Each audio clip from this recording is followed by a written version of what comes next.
Okay, thank you for the introduction, Susan. Thank you, everybody, for being here, either in person or via Zoom. I'm deeply honored to be giving this lecture today. Again, my name is Alessandro. I'm an acting assistant professor in the department. I'm just 3 floors up from here. And I usually give research-heavy presentations, and I will not lie to you. There's a fair amount of data in this presentation, but I did my best to try and make it like a little bit more clinician-friendly, if possible. So, well, let's get the administrative stuff out of the way first. Disclosure statement, I don't have anything to disclose, no conflict of interest, so we can just get started. Okay, what am I going to talk to you about today? I'm going to start with a brief overview of the biology of aging and what it is. And from there, I'll introduce what we call the Geroscience framework, which is basically this a novel idea, well, not so novel, but a new way of looking at the biology of aging. Then I'll transition into mitochondrial disease, and hopefully I can make the case to you that we can use Geroscience as an approach to mitochondrial disease, and finally make the even bigger case and maybe bolder claim that the biology of aging really is the biology of health. So, biology of aging, why study the biology of aging? The reason for that is because we live in an aging world, and if you look at this animation over here, you can see that beginning in the 60s of the last centuries and going through the decades and with projections going forward, you can see the pink fraction of this graph getting bigger and bigger no matter where you are in the world. The pink fraction here is the population, the fraction of the population that is 65 and older, so geriatric population. And the reason for that, the reasons for these are many and several, but mostly one of the reasons for that is because life expectancy has increased exponentially in the 20th century, and this is really one of the greatest achievements of modern medicine, mostly through increased sanitation, the rise of antibiotics, vaccination, as we all know, is very important, especially these days with viral infections going rampant around the world, and modern surgery. However, modern medicine, in a sense, only goes so far, with people living so much longer and getting more and more into what we call geriatric age. We have had a sharp increase, especially as people get older, of a number of chronic diseases that we don't really have a lot of great treatments for. And if you look here at some of these names and some of the greatest offenders here, you'll find actually some of these are the main causes of death in industrialized societies, like heart disease, cancer, neurodegenerations like Alzheimer's, diabetes, etc. And as those animations that I was showing you earlier tell us, now we are going from a situation where we had like a pillar of the way society was stratified, of the way that our population was stratified, where only a small fraction of people were in the geriatric population, to starting from a pyramid back in the 60s rather. We're getting to a situation where it's going to be like a pillar, where we're going to have a lot more people in geriatric age. You can see how this will become a very big public health problem. Now, the increased incidence of all of these chronic disorders, all of these chronic pathologies, correlates with age, but it's not just a correlation. One of the things that we have learned in the biology of aging, one of the things that we have understood is that there is sufficient evidence to make the claim that aging really is a biological process that is the underlying cause for all of these. It is an underlying process that increases the risk of giving you diabetes or cancer, heart disease, Alzheimer's, what have you, with age. So if you want a corollary of that is that if we were to be able to target biological aging and figure out a way of slowing down the process, of altering the process, we would be able to treat all of these diseases in one fell swoop. And that's the idea of Geroscience. Geroscience is basically a new discipline that studies the interaction between biological aging and these diseases in the hope of finding a way of stopping the incidence of these diseases. And the reason why we think that this is the case is that actually we have found ways of extending lifespan and healthy lifespan in model organisms in the laboratory, starting with yeast, nematode worms, flies, and mice. If you look here at these graphs, you can see these are all survival curves, and basically on the y-axis you'll have either the fraction alive or percent alive number of animals, and on the x-axis you'll usually have a measure of time, be it days or, well, these are all days, but like our worms will live only about a month, whereas a mouse we can live about 2.5 to 3 years. So these survival curves will show you how there are treatments that you can give or genetic intervention you can take into a model organism to shift these curves to the right and make these animals live longer. And I chose these graphs on purpose because all of these show that in all these organisms there is one particular molecular pathway that we can alter, which is the pathway that centers on a protein called mTOR that stands for target of rapamycin, mechanistic target of rapamycin rather. And rapamycin, the drug that targets this protein, is a drug that has been known for decades. Is an immunomodulator. It's used to prevent the rejection of kidney transplants, and it inhibits this protein mTOR. And it really is the most effective pharmacological intervention to date to extend lifespans in model organisms. There are multiple proposed mechanisms for its action on longevity, but in addition to increasing longevity in model animals, there is a fair amount of evidence that it can also increase what we call health span, which is the fraction of healthy life lived free of disease. In fact, we know that rapamycin has beneficial effects and can reduce or delay the onset of cardiovascular diseases, cognitive dysfunction, skin. You can go down this list, and actually a lot of the evidence that we have for this was generated here at University of Washington with cardiovascular disease, for example, from the work of our former Vice Chair for Research, Peter Rabinovich, and followed up also by other people in our department like Sylvan Erfer working with dogs.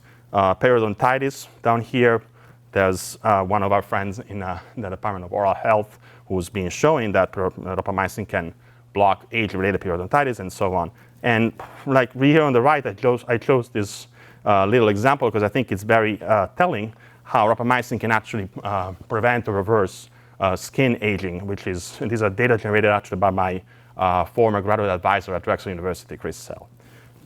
And one of the other things that we have learned in the biology of aging is that there are fundamental biological processes that impact aging. And these are being codified into pillars or hallmarks, but if you just go and read what these are really fundamental biological functions like mitochondrial function, well here noted as dysfunction because when it fails, it becomes one of the hallmarks of aging, or genome instability, stem cells renewal, and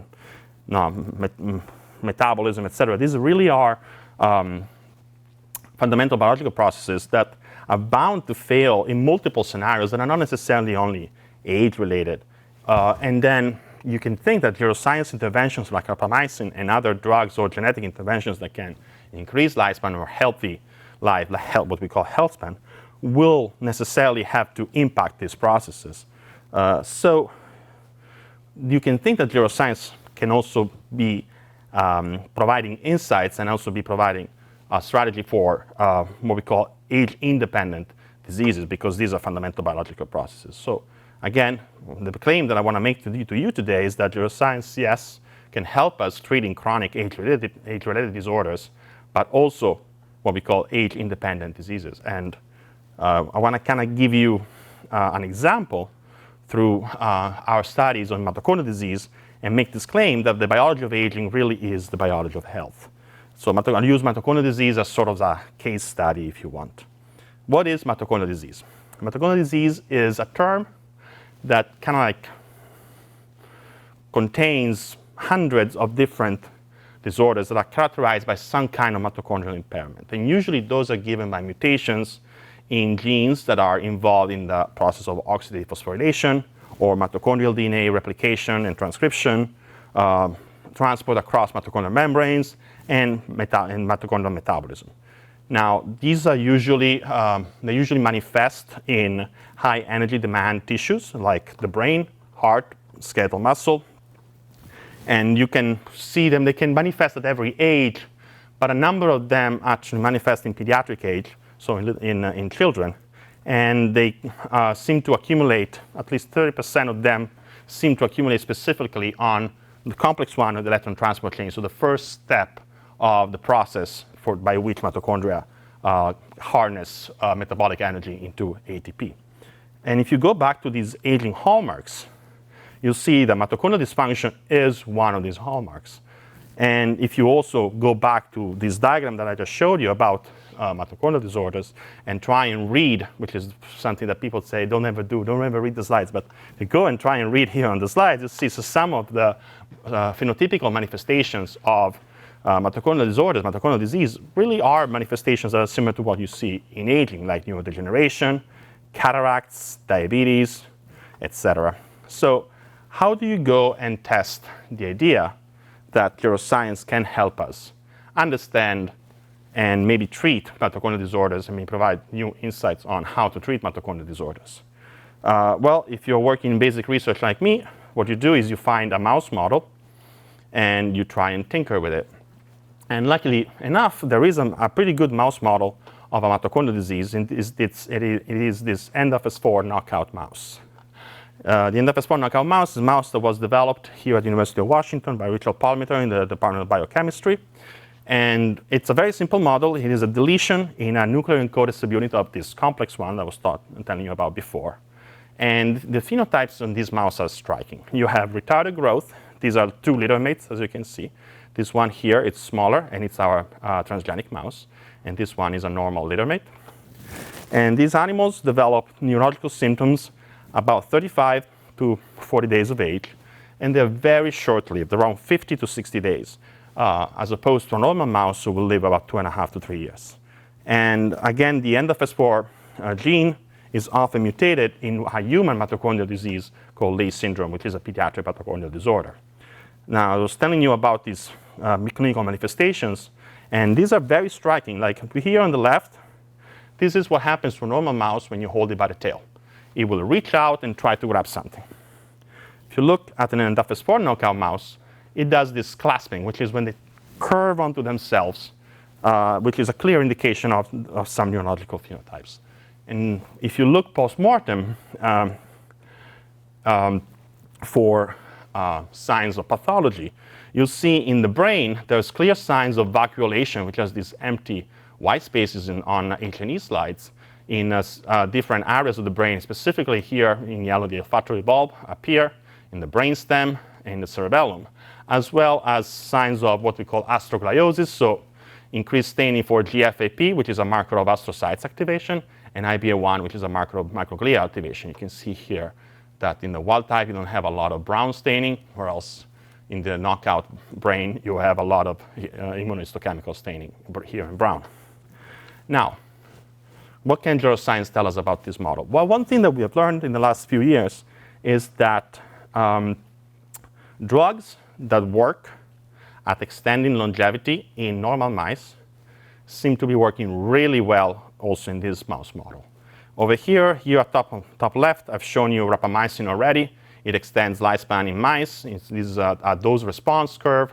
So the higher the dose, the higher the longevity. You can shift the curve to the right, and mice live longer and longer. Here in the middle, this is 17-alpha estradiol, which is another drug that can extend lifespan in normal mice. And on the right here is another drug called Acarbose, which is an antidiabetic. And us and others have tested these drugs on the end-of-S4 mice, and rapamycin works, extends longevity in these animals. 17-alpha estradiol works, and I put this as question mark because I don't want to steal my own thunder, but I'm going to reveal it in the next slide. Acarbose also works. So here on the left, you can see Acarbose is delaying the onset of clasping, so that particular phenotype I showed you the video of. Now here, this is the onset of clasping, which is when the mice start showing that phenotype in days. And untreated versus Acarbose, you can see your untreated mice, they start clasping around 35 to 40 days of age. We give them Acarbose, you can push that phenotype back about 10 to 15 days. And if you look at the survival, now your normal untreated animals, they live about 55 days on average. You give them Acarbose, you can push that to 70 to 90. So you can have quite a substantial increase. You can look also at the clinical manifestations of the disease. This is scoring done by a trained veterinary pathologist, Dr. Jessica Snyder in comparative medicine here at UW, This is a scoring the accumulation in those three brain regions I showed you before: olfactory bulb, vestibular nuclei, and cerebellum. Here in light blue, these are the untreated knockout. They have a higher evacuation score. And when you give Acarbose, you can reduce that to almost wild-type levels. And if you look at the astrogliosis markers, so GFAP, you can see here, actually, if you just look at the slides, you can see how in your wild type, you don't have a lot of GFAP staining. In your knockout untreated, you have a lot of brown. You give Acarbose, you can take the brown away. And especially in the olfactory bulb, you can see here, this is the scoring that you get. You can see that effect a little bit also in the vestibular nuclei. And to an extent in the cerebellum, although it wasn't statistically significant. And similar results with IBA1, although maybe not as striking. So in summary, Acarbose reduces clinical symptoms of disease in these animals, and it also extends lifespan in these animals. So the next question is, how does it do it? What can we learn from this new approach? Why would a drug that works in longevity research work in a mitochondrial disease context? And especially, how does it do it? Now, what is Acarbose? I didn't tell you that before. I'm going to tell you now. Acarbose is a molecule that looks like this. It basically looks like a carbohydrate with a funny bit at the end. And that's actually what it does. It's an inhibitor of pancreatic alpha glucosidases and alpha amylases. So it basically prevents you from digesting starches. And so the side effect of that is that you don't absorb carbohydrate. Without Acarbose, you absorb a lot of carbohydrates in your small intestine, especially in the duodenum. When you give Acarbose, you are inhibiting the process by which you digest starches, and these carbohydrates are not absorbed as efficiently, and a lot of them actually pass through the small intestine into the large intestine. So Acarbose is used as a glycolytic, sorry, let me rephrase. Acarbose is used as antidiabetic. It is given to people with diabetes to prevent postprandial spikes in blood glucose. It works fairly well. It is not used a lot in the United States. It is used a lot in China and Japan. It seems to be better tolerated there. It's probably because of differences in diet. There's no need to get into those details, but it is pretty much as effective as metformin as an antidiabetic. So thinking about an antidiabetic working in a mitochondrial disease context was like, okay, let's look at what happens from a metabolism standpoint. So we kind of like shot in the middle to try and figure out what was happening, and we did a big metabolomics assay. We took wild-type animals and the spore animals. We gave them either a controlled diet or an Acarbose diet for until they were about 30 days old. So before they started showing symptoms of disease, we wanted to see some of what the early effects of the drug were to try and figure out how it would prevent disease. And then we looked specifically in those brain regions that are most affected. So the olfactory bulb in yellow, cerebellum, brainstem, and then the rest of the brain. We did liquid chromatography, coupled mass spectrometry. We detected a number of metabolites. And I'm going to tell you mostly about what we saw in the olfactory bulb, because those were the most interesting results. So here you can see this is a metabolite set enrichment analysis. And I don't know if you're able to read it or not, but basically all the pathways that were the most enriched were all about carbohydrate metabolism. So glycolysis, gluconeogenesis, and so forth. And looking a little bit more in details at which metabolites were changing between the wild-type animals and the knockouts, you can see that in this volcano plot, especially glycolytic intermediates, they seem to be a lot higher in knockout animals. In volcano plots, you can look at the logarithm of the fold change here on the x-axis, and on the y-axis, you have a measure of significance, so that everything above the gray line actually ends up being significant, and it's also like coded in red in this graph. Or to the right of the zero are metabolites that are higher in knockout animals. To the left are metabolites that are lower in knockout animals. You can look up here. DHAP is dihydroxyacetone phosphate, glucose, and other glycolytic intermediates. I'm not going to give you PTSD from the days when you were studying glycolysis where you're preparing for the MCAT, but just remember that glycolysis seems to be somewhat inhibited, and you have accumulation of these glycolytic intermediates. You can look at it at a different way with a heat map. where in blue you have lower levels, in red is higher levels.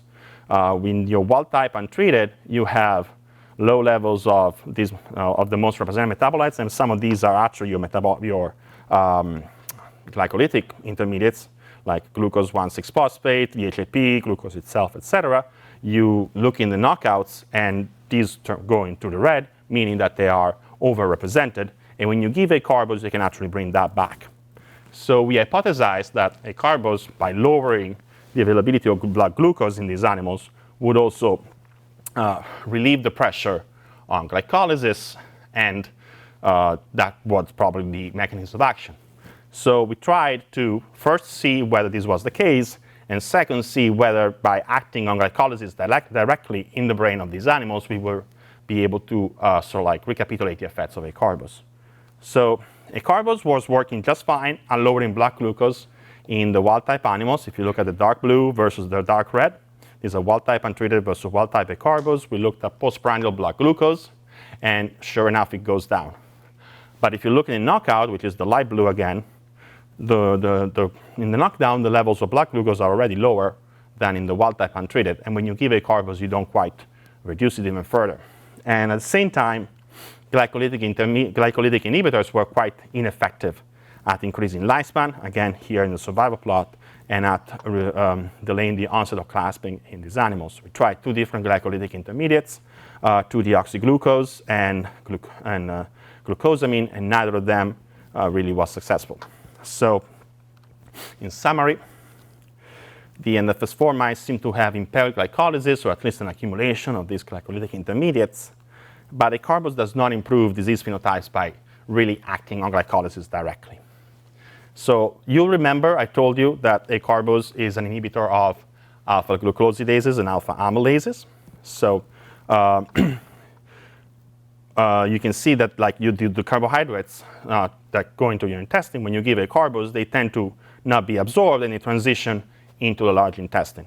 And there's clinical data, pretty good clinical data, that Acarbose can actually have profound effect on your intestinal flora. This is actually, I think I got this image from this paper. I think it's very striking because if you can look here, before you give Acarbose, you have a lot of representation of these blue bacteria, which are different species of Bacteroides. And when you give Acarbose, you reduce those a lot, and you can increase bacterial diversity in the people who have received Acarbose therapy. So we thought, okay, maybe there's something going on with the microbiome, and we were kind of vindicated in that by an observation that we were doing while collecting tissues for the analysis that I showed you. Because if you look at the ceca of these animals, control knockout animals has a normal size cecum. A mouse treated with Acarbose has this massive cecum, really big, and also the large intestines were like really, really massive. So what we did is we collected the content of the cecum, and we sent it out for 16S ribosomal DNA sequencing, which is a way of looking at the composition of your bacterial flora. We did this in collaboration with Will DePaula Simist. And again, this is another volcano plot. And you can see that the Bacteroides, similar to the clinical data, were a lot lower when, this is actually wrong, I'm sorry. A lot lower in the animals treated with Acarbose. This should read lower with Acarbose. I apologize for that. A lot lower in the animals treated with Acarbose as opposed to the animals that were not treated with Acarbose. And actually, in this violin plot, this is actually coded right. You can see that both wild type and knockout and treated, they have a relatively high level of Bacteroides. When you give Acarbose, the level of Bacteroides goes down significantly. Now, what does the intestinal flora do, and why do changes in intestinal flora matter? Your intestinal flora can ferment nutrients into bioactive molecules. And if you remember what I was telling you about Acarbose, that it prevents the digestion of starches, and those starches transition into your large intestine, the way I like to think of it, coming from Italy, is that it turns your pasta into salad. Your starches basically become dietary fibers, right? And this is all starches that go into your large intestine, and your bacterial flora can feast on it, so it will have profound effects on it, and the bacterial flora will ferment it into bioactive molecules like, for example, short-chain fatty acid like propionate, acetate, and butyrate, which then there's extensive literature showing that they have actually effects both on enterocytes, but also in other parts of the digestive system and even in the brain. So we looked at the short-chain fatty acid profile in the cecum of these animals, and we saw a lot of changes, especially in the short-chain fatty acids. And especially one of them seemed to be going up, which was butyric acid. So this one was one chance of actually trying to see. It's easier to supplement an extra short-chain fatty acid than try and take those away from the diet. So we tried to supplement butyric acid by giving the end of the spore mice tributylin, which is basically a butyric acid triglyceride. And tributylin was able to delay clasping, again, and also increase survival in these animals, showing that Acarbose might actually be working through a remodeling of the microbiome and in changing the fermentation parameters that your intestinal flora does. We kind of brought it one step further, mostly because the reviewers asked us to do it, and we're hopefully going to resubmit this paper soon, and hopefully you can see it out in a good publication. Right now it's on bioRxiv, which is great, so you can go and check it out if you want. But they kind of made us notice this paper from 2021 where they gave the same animal model end of a spore doxycycline, which is an antibiotic, and they show that just a doxycycline monotherapy can increase survival in these animals as well.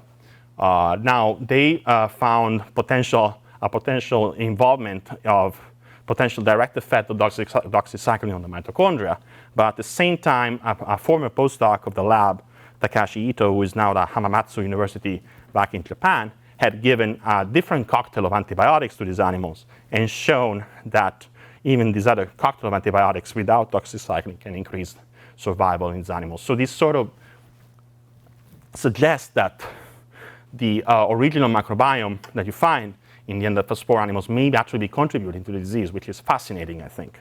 So in summary, again, Acarbose seems to remodel the intestinal microbiome of the endospore. We didn't do a very in-depth analysis, but we saw some important changes. And the mice treated with Acarbose to produce more butyrate in the cecum. And this butyrate seems to be rescuing some of the symptoms in the endospore and maybe mediating some of the effects of Acarbose. And lastly, the natural microbiome in the endospore may actually be contributing to the disease. So actually altering may actually be a good strategy for, as a good therapeutic strategy, really. So this sort of paints a picture of a gut-brain axis that we can sort of leverage for new therapies for mitochondrial disease. And going forward, we are trying to sort of work on these lines. I'm very grateful to the department for a pilot project to generate germ-free end of a spore. First of all, this will allow us to discriminate whether the effects of the antibiotic depletion of the microbiome is because of the depletion of the microbiome or side effects of the antibiotics. And then with those animals, we'll have a clean slate where we can try and give specific microbiome compositions like from untreated or Acarbose-treated animals or other permutations to see if specific microbiomes can actually have an impact on disease progression. And lastly, this is sort of like a pretty cool idea, I hope. It's that trying to give fermentative carbon sources or already fermented carbon sources, so basically giving the bioactive molecules like short-chain fatty acids or giving foods that can promote the production of these bioactive molecules could actually be beneficial to these animals. And bring this to an even bigger picture, what are the implications for aging? And I am a biogerontologist, a geroscientist by training, so I'm always thinking about how to bring something back to aging. But on the other hand, the point that I want to make here is that hopefully I could convince you that geroscience really can be applied to age-independent diseases. And so really, geroscience and the biology of health can be considered the biology of aging, could be considered the biology of health. And the biology of health is something that we can study to understand and treat all chronic diseases. And being in the Department of Laboratory Medicine and Pathology, I kind of want to give this idea that maybe we can start thinking about medicine in a different way.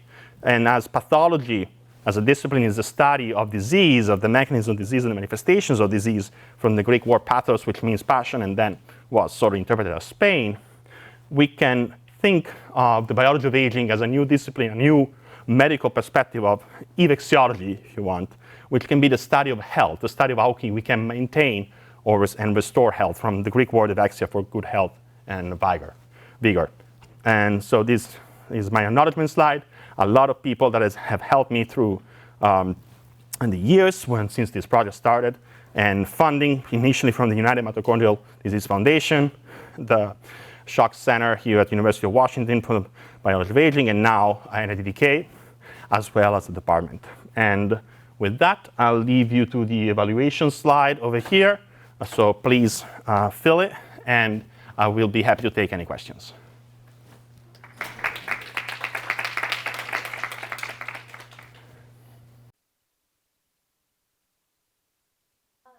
That was a great talk. Thank you so much. Can you extrapolate the findings with short-chain fatty acids and aging? Like, in other words, are there examples where supplementing short-chain fatty acids reverses or prevents other diseases associated with aging?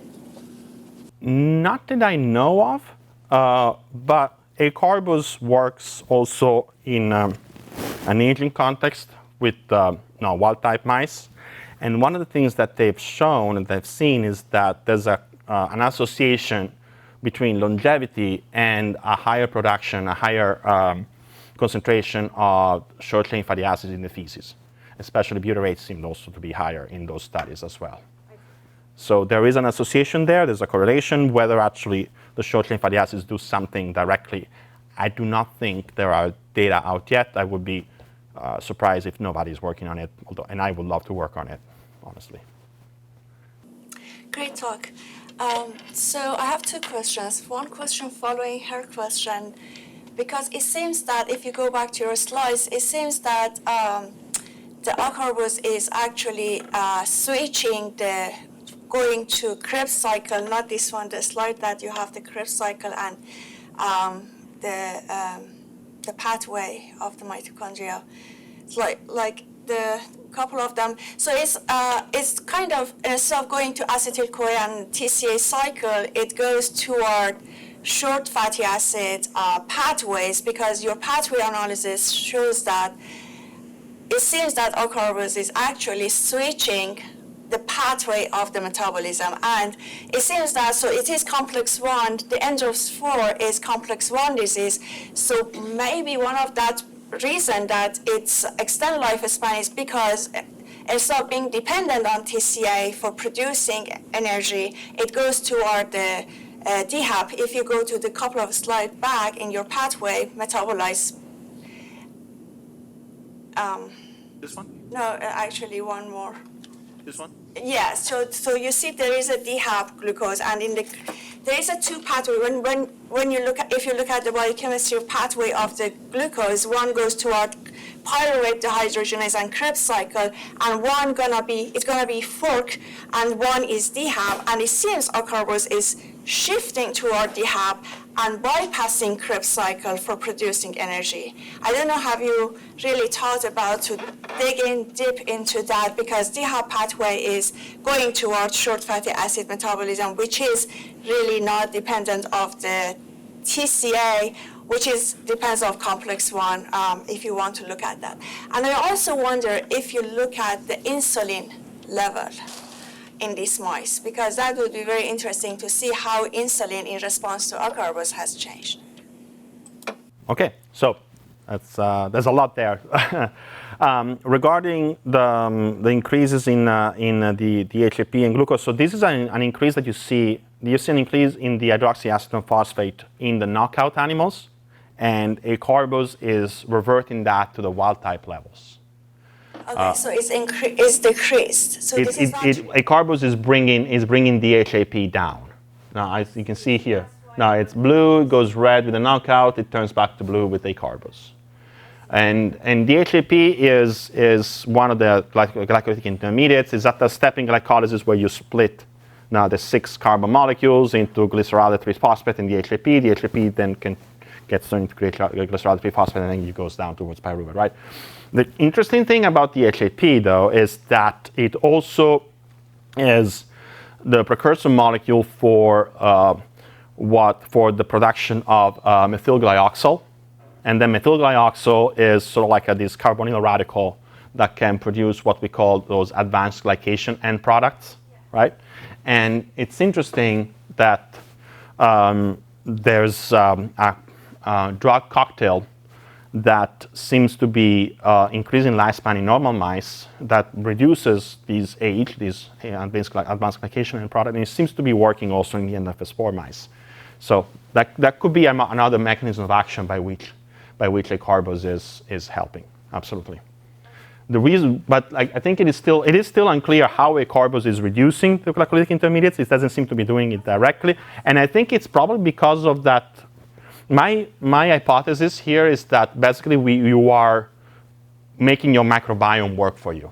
That's true, but that's possible. But also you have G1P and G6P that actually have the cycle effect on insulin. I don't know, that's why I asked if you have measured insulin, because some of those has a negative feedback and positive feedback, depends on the level, on insulin level. So, and I was wondering if you measured insulin in these mice. I have not measured insulin levels in these animals, but that's a very good point. It should be something I should do. Okay, thank you. So I'm a geneticist, and I think of kind of the genetic studies that have been done on kind of older individuals, and they haven't found any like single, young gene, but rather the people who live to be octogenarians and nonagenarians are people who don't have genes that increase risk of lots of other different diseases. So it's not that they've been lucky for the one aging gene, but have been lucky times many things for all of the other things that they would have killed them. And I guess when you're talking about aging, how do you say something is anti-aging or that's actually like prolonging life, rather than saying, oh, well, these are mice that are just not dying because of one pathway? Is it just addressing one pathway that's preventing them, let's say, from dying from heart disease, or is it preventing them from dying from all different things? So just a kind of philosophical question of how do you know you're not just attacking one different thing that's causing death, but you're attacking the whole geroscience kind of general aging pathways? Well, that's a very good question, actually. So how do we know that geroscience interventions are acting on multiple levels rather than just one of these diseases? And I mean, one of the reasons for that is that we see that in the animal models, the incidence of all of these diseases go down now with the single intervention.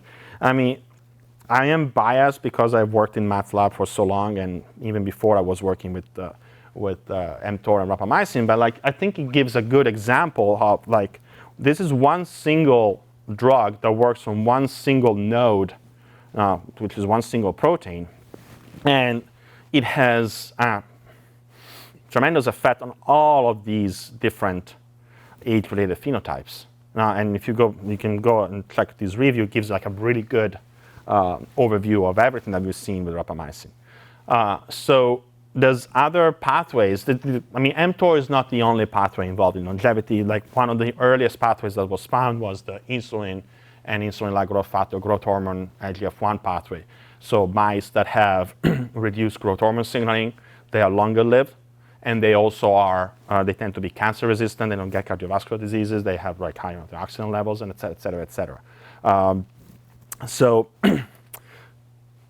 we have identified a few different biochemical pathways that are very important in longevity, but they make model organisms live longer, not just because they get rid of one age-related disease, but really they act against all of them at the same time.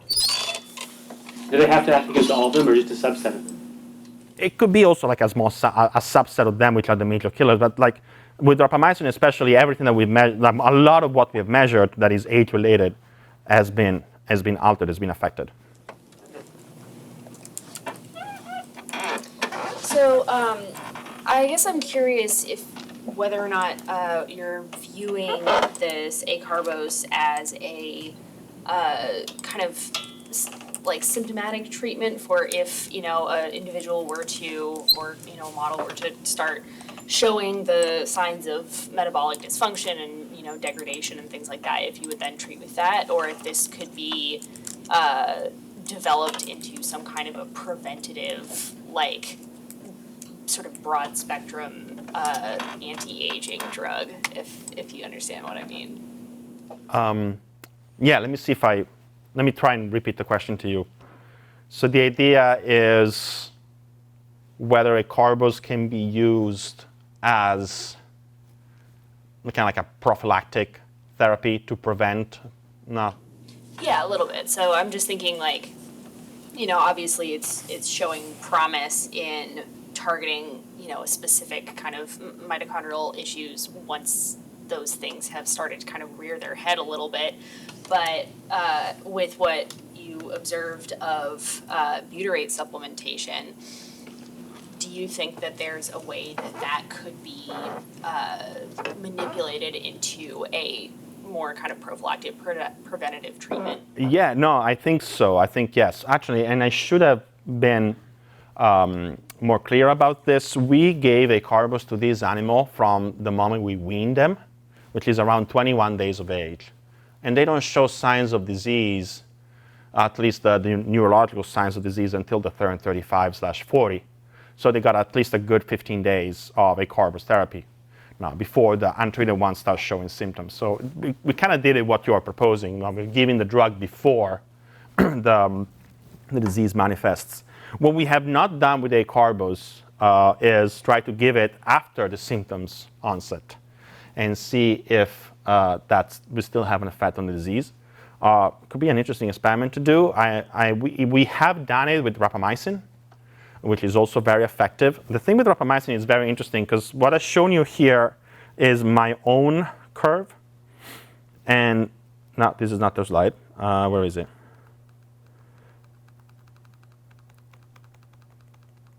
This is my own curve that I've shown you here. But the original paper here by Simon Johnson in 2013, it's in Science. He gave the treatment starting at day 10 postnatal. So even before the mice were weaned, they were like really tiny. And the increase in survival is impressive, is more than doubled. And the thing, when this one instead is started at weaning because I wanted to compare with Acarbose, and it has a similar effect as Acarbose. And then we also tried, I don't think we published it, but we tried it by giving it after the onset of clasping, and it still works, even though not as well as either. So the earlier you started, in this model at least, the better it is for Rapamycin. So that kind of answers, in a sense, your prophylactic question, if you can prevent the disease from happening in the first place, in a sense. Even better, I'm going to just elaborate on this since we seems to be having a little bit of time. Even better, some of the best results in this model were done by reducing oxygen tension. So you just put these mice into a hypoxic chamber, and they breathe air with only 11% of oxygen instead of the usual 20-21% that we have in ambient air. And the lifespan extension is impressive, right? If you take those animals out of hypoxia, they will develop the disease like right away. And if you take animals that have the disease and you put them in an hypoxic chamber, they'll start doing better. So, yes. Very nice talk. The administration of Acarbose and butyrate, it reminded me kind of like of this physiological state of fasting, that you're going into more of the fatty acid oxidation and using that as a metabolic source. And there are papers that have been there that intermittent fasting also decreases mTOR. Have you kind of looked at the parallels between your model and some of those pathways in fasting and diets? Yes, there are definitely some parallels between Acarbose administration and fasting. I mean, I think the initial reason why the molecule was tested in aging mice was because they thought that it would be sort of like a mimetic of what we call caloric restriction, which is one of the most effective non-pharmacological interventions for increasing lifespan across the board, right? You reduce your caloric intake without malnutrition, and it's been shown to increase survival in a lot of model systems. So they thought it would be a caloric restriction mimetic. And it does decrease your blood glucose for sure, right? And the metabolomics kind of shows a similar effect. There's metabolomics studies done also with rapamycin, started earlier, like at day 10. That's from the Science paper in 2013. And the effects are similar. You have the accumulation of glycolytic intermediates in the end of S4. You give rapamycin, you bring those down, and you increase instead, seems to be increasing instead the metabolism of amino acids and fatty acids, right? I don't think that anybody has done metabolic flux analysis in these animals with these treatments. So we see the steady state of the changes in these metabolites that seem to suggest that you are catabolizing the fatty acids, catabolizing the amino acids, like what would happen with fasting. Somebody should really do the metabolic flux and see that you're actually burning fats and burning amino acids in this particular case.